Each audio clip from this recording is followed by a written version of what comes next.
दोस्तों इस वक्त मैं भाईंदर वेस्ट में हूँ। हमारे साथ हैं कुरनाल पुरोहित जी, वार्ड नंबर 6 के उम्मीदवार।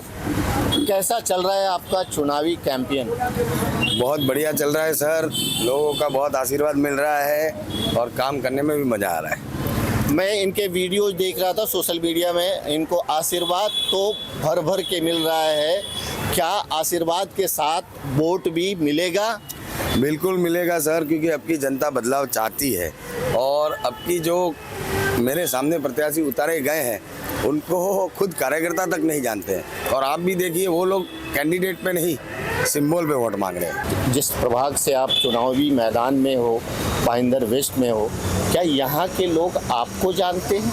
बिल्कुल सर, मुझे जानते हैं, मानते हैं, पहचानते हैं, इसीलिए तो वो मुझे खुलकर समर्थन कर रहे हैं। कितने सालों से इस इलाके में आप रह रहे हैं? मेरे को हो गया 12 साल हो गया यहाँ पे रहते रहते, और कार्य करते करते समझ लिए समाज सेवा में 7 साल हो गया। और ऐसे एक्टिवली 10 साल हो गया। तो यानी मैं जनता के साथ जुड़ा हुआ हूँ, जमीनी तौर का कार्य करता हूँ। तो अभी ये जनता समझ गई है कि अभी काम करने वाले चाहिए, नाम वाले नहीं चाहिए। इसके लिए ही आशीर्वाद दे रहे हैं, बाकी तो प्रत्याशी बहुत है। राइट। बीता कल महाराष्ट्र के डिप्टी सीएम एकनाथ शिंदे जी मीरा भाईंदर आए।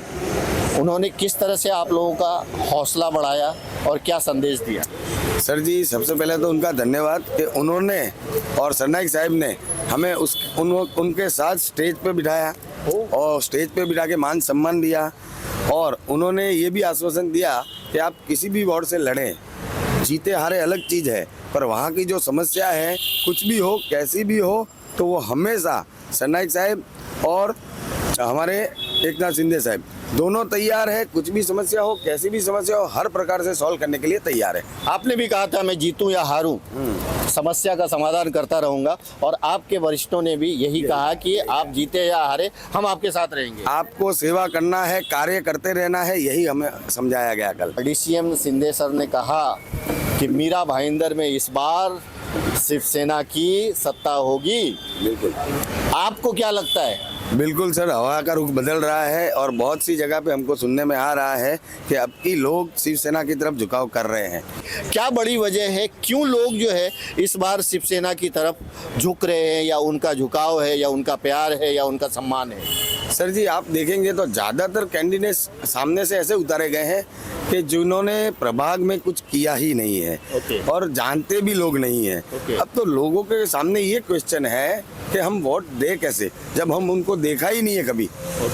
तो उससे किसी काम की आशा अपन कैसे रख सकते हैं? तो अभी हर चीज़ के लिए हम मोदी जी के पास तो जाएंगे नहीं, हम देवेंद्र फडणवीस जी के पास जाएंगे नहीं, और वो लोग उनके नाम पे वोट मांग रहे हैं। उनको बोलो कि आपने क्या काम किया, उसके काम पे नाम पे वोट मांगो ना, तो वो उस चीज़ का तो उनके पास जवाब है ही नहीं, क्योंकि काम किया होगे तो मांगेंगे ना। हाँ, पुराने जो है तो उनको इधर से उधर तितर बितर कर दिया है, जो जहाँ काम कर रहा था उसको कहीं और भेज दिया गया। तो ये भी बहुत बड़ा फैक्टर है। अंत में क्या मैसेज है पूरे प्रभाग क्रमांक 6 की जनता को कुरनाल पुरोहित जी का? सभी से मेरा हाथ जोड़ के करबद्ध निवेदन है कि भ्रमित ना होए, क्योंकि अभी बहुत सा अभी इन लोगों का चलेगा कि मोदी जी को देख के वोट दीजिए, देवेंद्र जी को वोट देख के वोट दीजिए। पर ये जो चुनाव है, ये ज़मीनी तौर के चुनाव है, आपके प्रभाव के चुनाव है। तो प्रभाग में जो काम करता है, जो एक्टिव है और जो आपका काम कर सकता है, ऐसे बंदों को लाओ, यही कहूँगा मैं। बाकी अभी बहुत चलेगा ये एहसान वहसान, जातिवाद वगैरह वगैरह, पर आपको ऐसा प्रत्याशी चुनना है जो काम कर सके, आपका काम करवा सके। वही क्षमता वाले को आप चुनिए। धन्यवाद। थैंक यू सो मच हमसे बात करने के लिए।